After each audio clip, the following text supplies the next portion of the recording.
नमस्कार विद्यार्थी मित्रांनो, मी निखिल चौधरी स्वागत करतो आपल्या सर्वांच्या यूट्यूब चॅनल डी.वाय.टू अपडेट्स मराठीमध्ये एका नवीन आणि महत्त्वपूर्ण व्हिडिओसोबत. मित्रांनो, आजच्या व्हिडिओच्या थंबनेल बघून आपणास कळालंच असेल, नवीन जे काही विद्यार्थी आहेत ज्यांनी इंजिनिअरिंगमध्ये ॲडमिशन घेतलेलं आहे, तर त्या विद्यार्थ्यांसाठी या ठिकाणी भरपूर विद्यार्थ्यांना सिलेबस वगैरे जो आहे त्या ठिकाणी प्रॉब्लेम येत असते.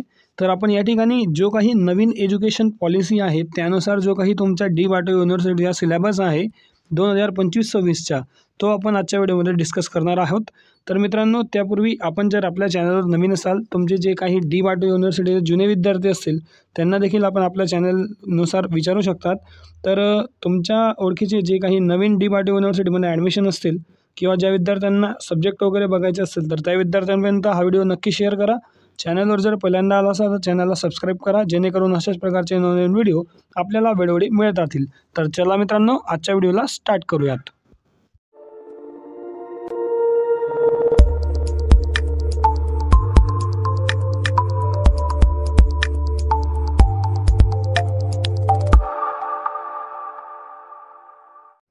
तर बघा मित्रांनो, आजचा जो काही व्हिडिओ आहे यामध्ये आपण संपूर्ण नवीन एज्युकेशन पॉलिसी जी आहे तुमची NEP आपण तिला म्हणतो.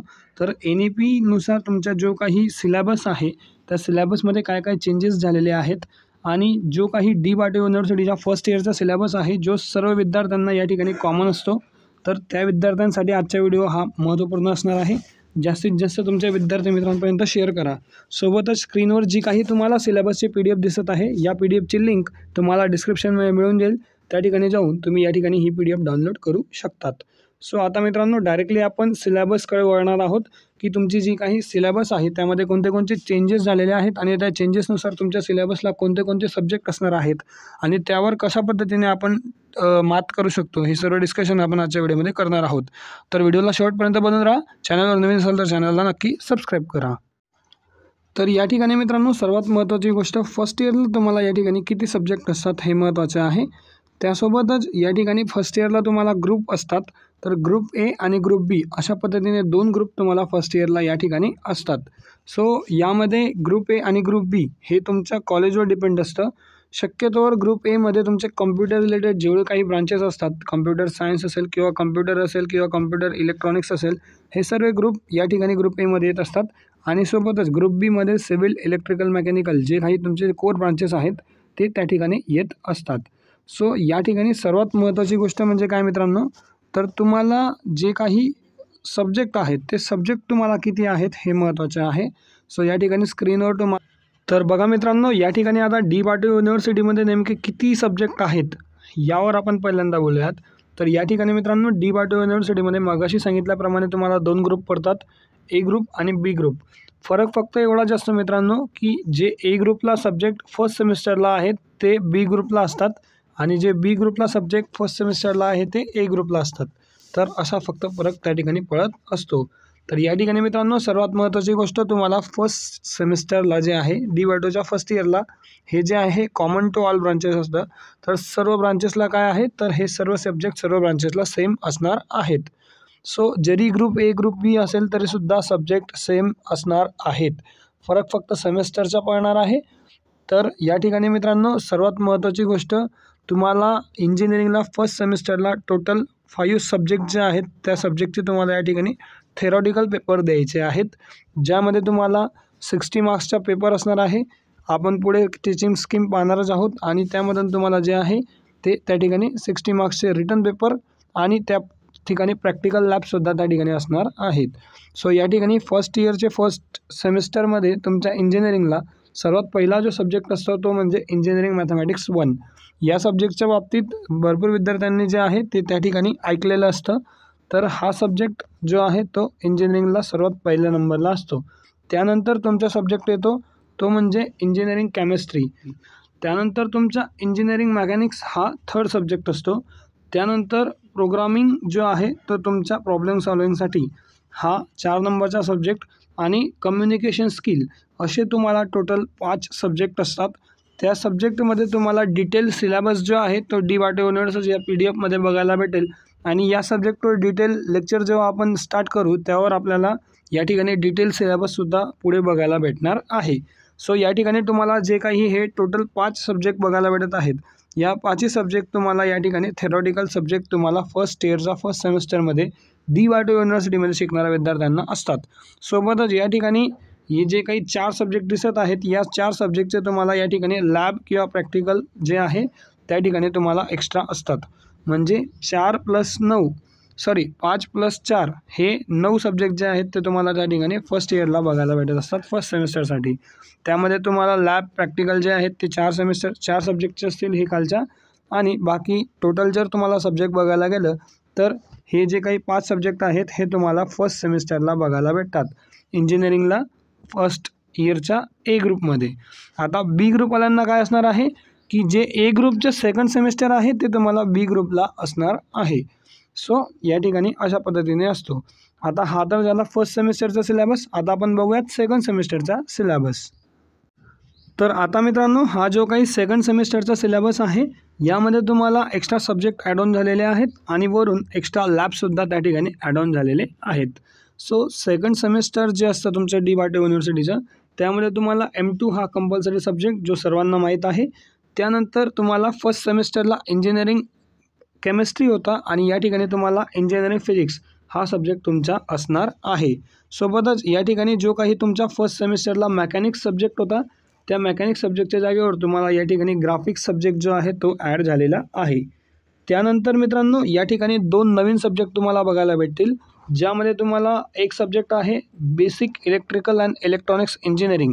या सब्जेक्टला आपण काय म्हणतो तर BEEE असं म्हणत असतो. सो जो काही BEEE सब्जेक्ट आहे तो तुमचा असतो बेसिक इलेक्ट्रिक्स अँड इलेक्ट्रॉनिक्स. त्यानंतर तुमचा जो काही सब्जेक्ट आहे तो असतो तुमचा basic civil and mechanical engineering.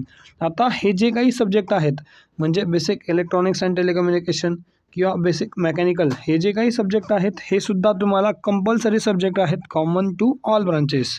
म्हणजे सर्व ब्रांचेसला जे आहेत ते कंपल्सरी सब्जेक्ट तुम्हाला त्या ठिकाणी आहेत. सो मित्रांनो, भरपूर विद्यार्थ्यांना वाटत असेल की हा इलेक्ट्रॉनिक्स अँड इलेक्ट्रिकल किंवा मग सिव्हिल इंजिनिअरिंग हा जो काही सब्जेक्ट आहे, हे दोघं सब्जेक्ट जे आहेत ते फक्त त्या ब्रांचेसच्या विद्यार्थ्यांना आहेत. पण तसं नाही आहे. जे काही विद्यार्थी फर्स्ट इयरला असतील त्या सर्व विद्यार्थ्यांना हा सब्जेक्ट देणे कंपल्सरी असणार आहे, हे दोघं सब्जेक्ट. आणि या दोघं सब्जेक्टचे सुद्धा या ठिकाणी थेरी पेपर होत असतात. सोबतच या ठिकाणी एक ॲड ऑन सब्जेक्ट म्हणून तुम्हाला काय आहे तर एनर्जी अँड एन्व्हायरमेंटल हा जो काही तुम्हाला सब्जेक्ट आहे हा तुमचा ऑडिट सब्जेक्ट या ठिकाणी ॲड झालेला आहे. आणि ऑडिट सब्जेक्टचा या ठिकाणी पेपर होत नसतो. तो अशा पद्धतीने तुम्हाला या ठिकाणी 6 सब्जेक्ट जे आहेत ते तुम्हाला सेकंड सेमिस्टरमध्ये DYTO युनिव्हर्सिटीच्या बघायला भेटतात. आणि ग्रुप एमध्ये.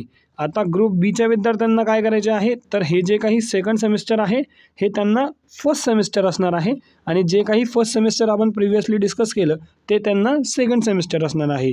ग्रुप ए आणि ग्रुप बी यामध्ये फक्त एवढाच फरक आहे. आता ग्रुप ए आणि ग्रुप बी हे तुम्ही कोणत्या कॅटेगरीमध्ये येत असतात हे तुम्ही कॉलेजला विचारायचे आहे. सोबतच या ठिकाणी ॲड म्हणून काय आहे तर ISK बकेट आणि डिझाईन थिंकिंग हे 2 तुम्हाला प्रॅक्टिकल नॉलेज रिलेटेड सब्जेक्ट तुम्हाला या ठिकाणी फर्स्ट इयरला असणार आहे. आणि सोबतच 3 सब्जेक्टचे तुम्हाला या ठिकाणी लॅब असणार आहेत, म्हणजे 3 सब्जेक्टचे तुम्हाला त्या ठिकाणी प्रॅक्टिकल असणार आहेत. सो अशा पद्धतीने टोटल तुम्हाला जे आहे हे सर्व 6 सब्जेक्ट आणि त्याचे 3 लॅब प्लस 2 तुमचे डिझाईन थिंकिंग वगैरे हे प्रॅक्टिकल, अशा पद्धतीने तुमचा जो आहे तो सेकंड सेमिस्टरचा सिलेबस तुमच्या DYTO युनिव्हर्सिटीचा असणार आहे. सो मित्रांनो, हा व्हिडिओ जास्तीत जास्त तुमच्या विद्यार्थी मित्रांपर्यंत शेअर करा, जेणेकरून त्यांना इंट्रोडक्शन जे आहे कोणते कोणते सब्जेक्ट आपल्याला शिकायचे आहेत त्याबद्दल एक बेसिक आयडिया जो आहे तो त्या ठिकाणी बघायला भेटेल. सोबतच या सब्जेक्ट रिलेटेड महत्त्वपूर्ण लेक्चर्ससुद्धा आपण या ठिकाणी अपलोड करण्याचा प्रयत्न करणार आहेत. सो जे काही नवीन विद्यार्थी असतील DYTO युनिव्हर्सिटीमध्ये त्या विद्यार्थ्यांनी नक्की आपल्या चॅनलला सबस्क्राईब करा आणि जास्तीत जास्त विद्यार्थी मित्रांपर्यंत हा व्हिडिओ शेअर करा. मित्रांनो, या ठिकाणी PDF देखील तुम्हाला तेच दिलेलं आहे. आपण ग्रुप एचा सिलेबस पाहिला. सो ग्रुप एच्या सिलेबसमध्ये तुम्ही पाहू शकतात या ठिकाणी तुम्हाला जो आहे ग्रुप एमध्ये आणि ग्रुप बीमध्ये जे काही फर्स्ट सेमिस्टर आहे ते तुम्हाला या ठिकाणी सेकंड सेमिस्टर असणार आहे, आणि जे सेकंड सेमिस्टर आहे ते तुम्हाला फर्स्ट सेमिस्टर असणार आहे. एवढाच फरक फक्त तुम्हाला काय आहे तर ग्रुप बीमध्ये असणार आहे. सो हा आहे तुमचा सेकंड सेमिस्टरचा सिलेबस. यामध्ये तुम्ही पाहू शकतात की जो काही इंजिनिअरिंग मॅथमॅटिक्स आहे त्याला तुम्हाला आता आपण या ठिकाणी टीचिंग स्कीम पाहणार आहोत.